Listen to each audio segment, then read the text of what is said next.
Dear students, I start with lecture 10 of Math 201.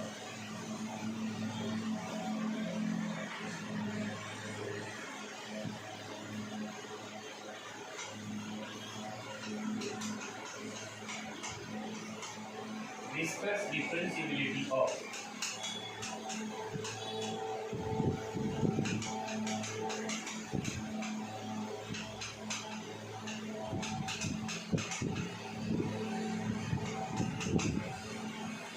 f of xy equal to x cube y cube upon x square plus y square cube xy not equal to 0 0 and is equal to 0 if xy equal to 0 0 at point 0 0. Just recall the definition of differentiability we have discussed in the previous lectures of the paper 201.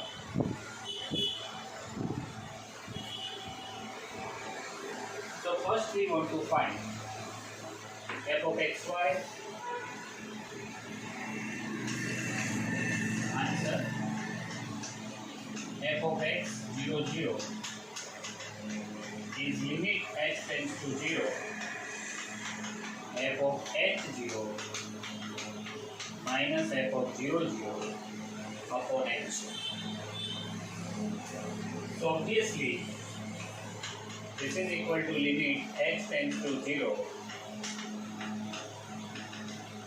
See here, y is 0, h is h cube, means this is 0. f of y 0 0 is limit h tends to 0 f of 0k, I used k there, minus f of 0 0 upon k.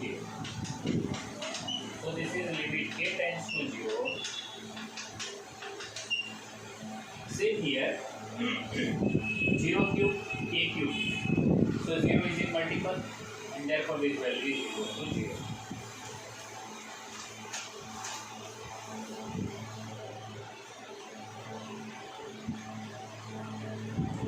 Therefore, f of hk minus f of 0 0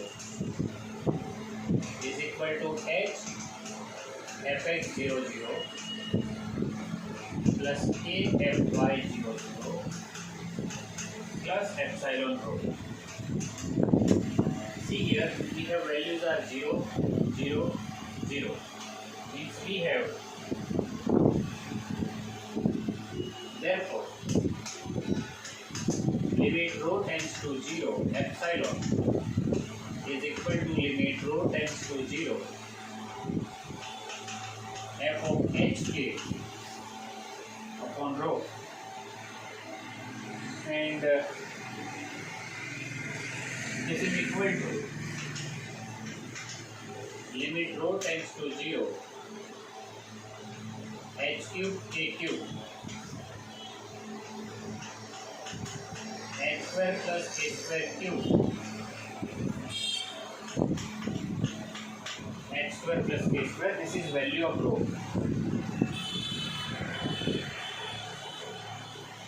Remember the definition of rho, that is square root of h square plus k square.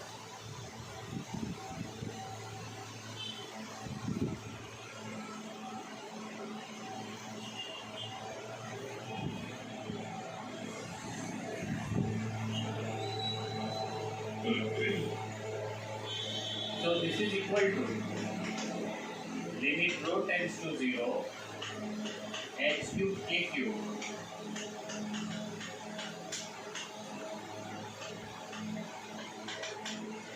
raised to 7 by 2. Now we could just remind that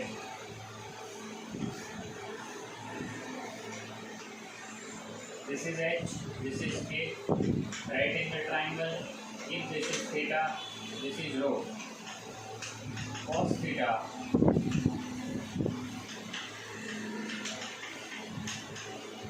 k upon limit rho tends to 0, rho cube cos cube theta, rho cube sin cube theta, h square cos square theta plus rho square sin square theta 7/2, and therefore this is limit rho tends to 0,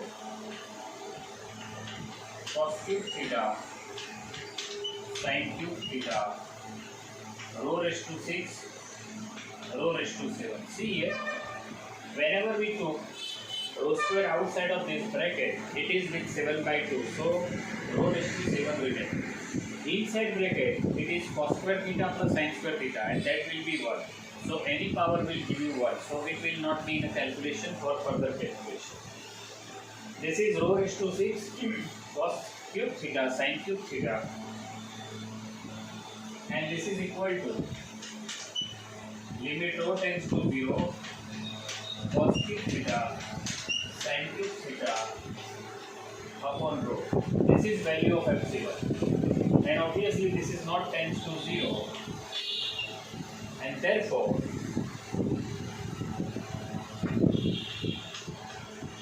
epsilon is not tends to 0 as rho tends to 0. Therefore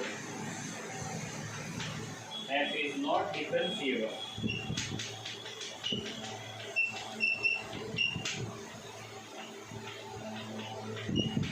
Okay. 0, 0. Check this sum for a few moments, and then we go further in the syllabus.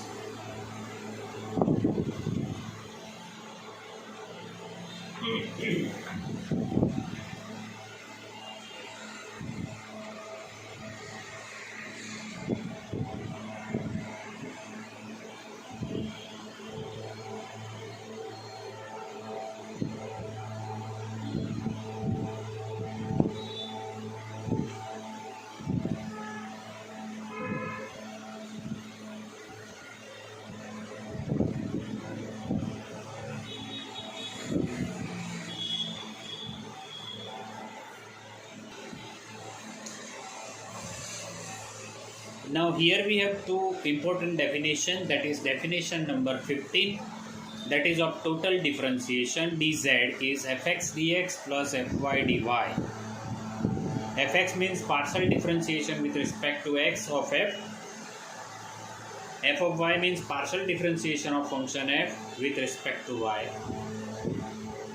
16 was done as a theorem, and 17 is a harmonic function. Means if you differentiate 2 times to the function f and 2 times to the function y, and that sum will be 0, we call it harmonic function. So just keep this in your mind for a few minutes, and then we go further.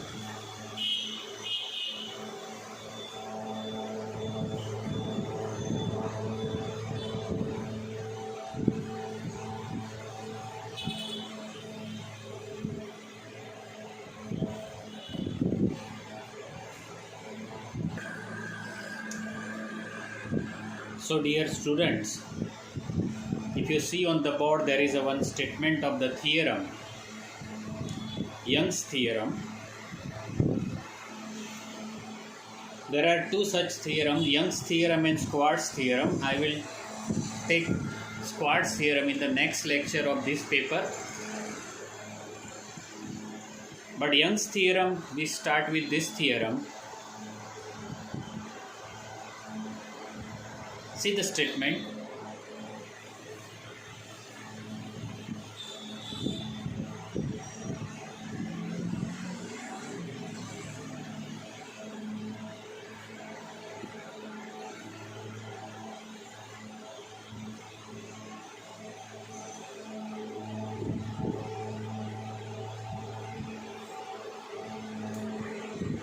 Let let f be a real function defined on a non-empty open set E subset R2. If fx and fy means partial derivation of x and y exist in some neighborhood of x and y, hence at point xy, and are both differentiable at point xy with respect to x and y, then f of xy equal to f of yx.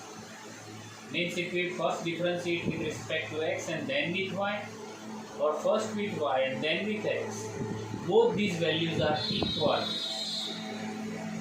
at point xy that we want to prove here.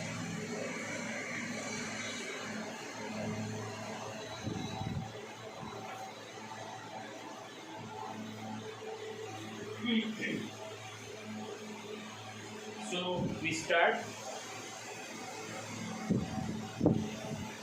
to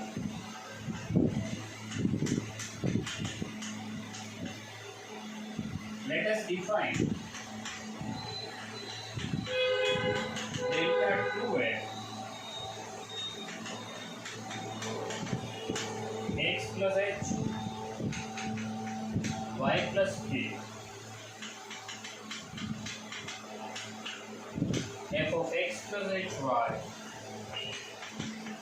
minus f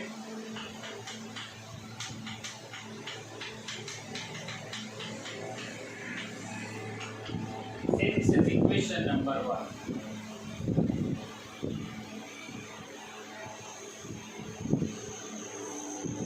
We just define this and have a start to prove this theorem.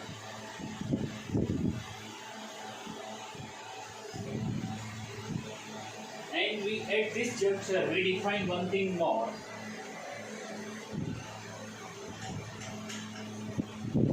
Let phi of xy is f of x y plus k minus f of xy.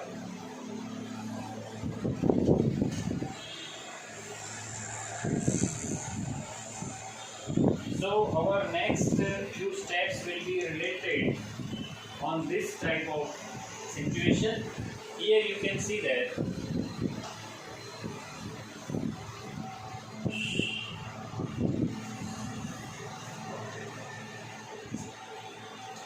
there is a difference in y, but x coordinate remains unchanged, x to x.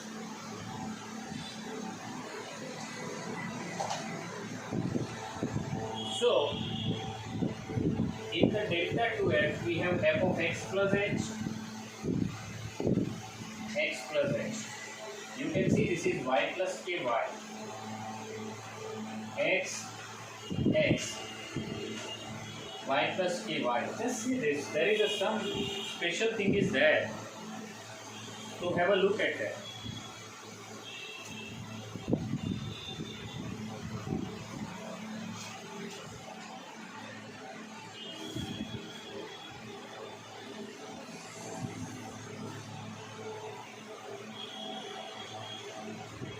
So if I apply phi x plus hy, then what will happen?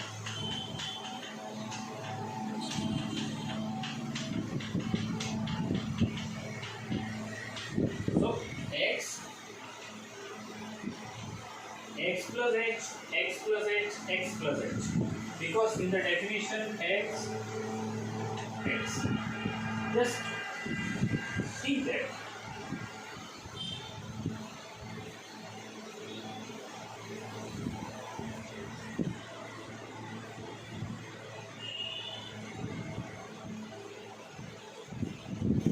And therefore,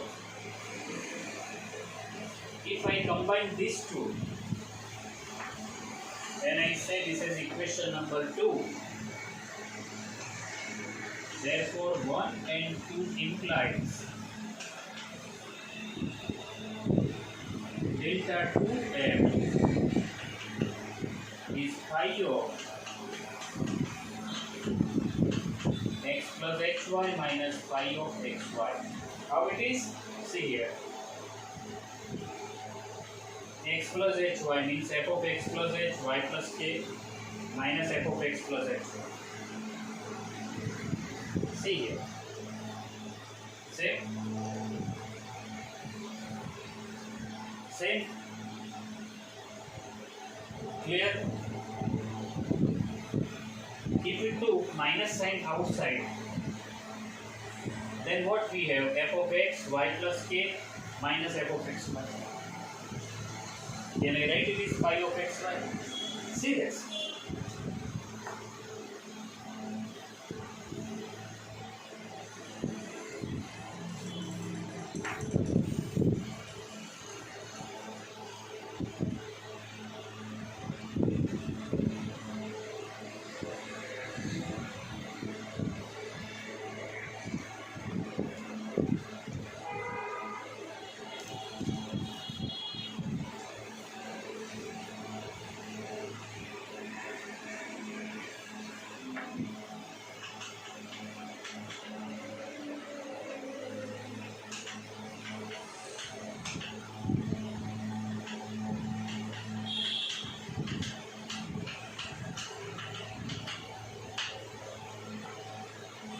I think this is Lagrange's theorem and you know that. I think that you must remember this.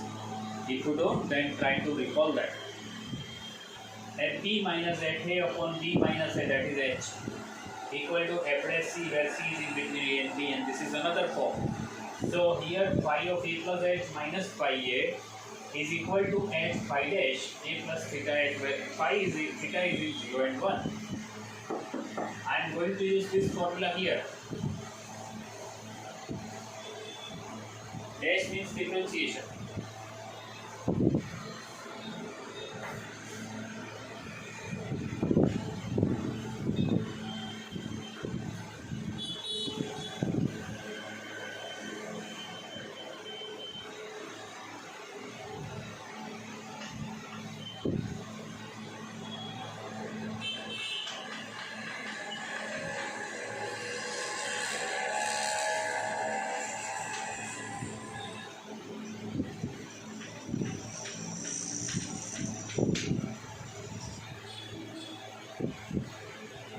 Because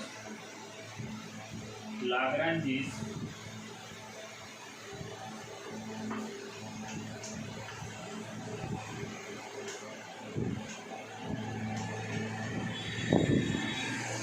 mean value theorem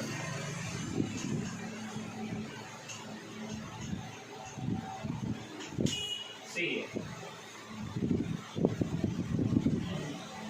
as there is a differentiation, means there is a only difference in x.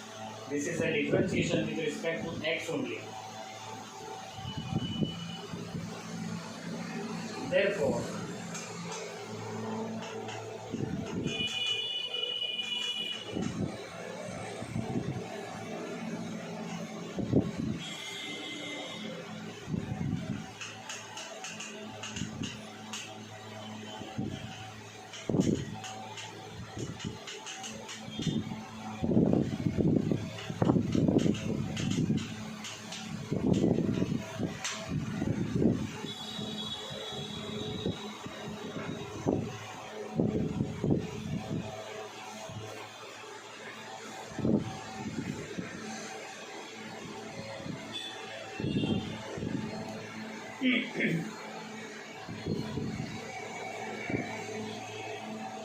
see, I would like to explain you this. You know the definition of phi.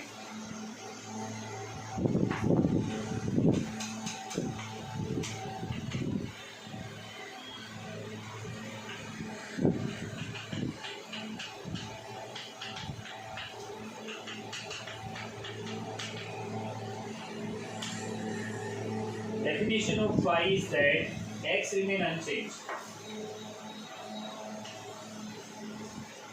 Now we have phi of x. As we have phi of x, can I write this as x f of x? And that's why h is that, yes it is that, f of x plus theta 1h. See this is unchanged. The first one is y plus k, the second one is y. And for conveniency of future, I say this as equation number 3. But I stop this lecture here and we'll continue in the next lecture. Thank you very much.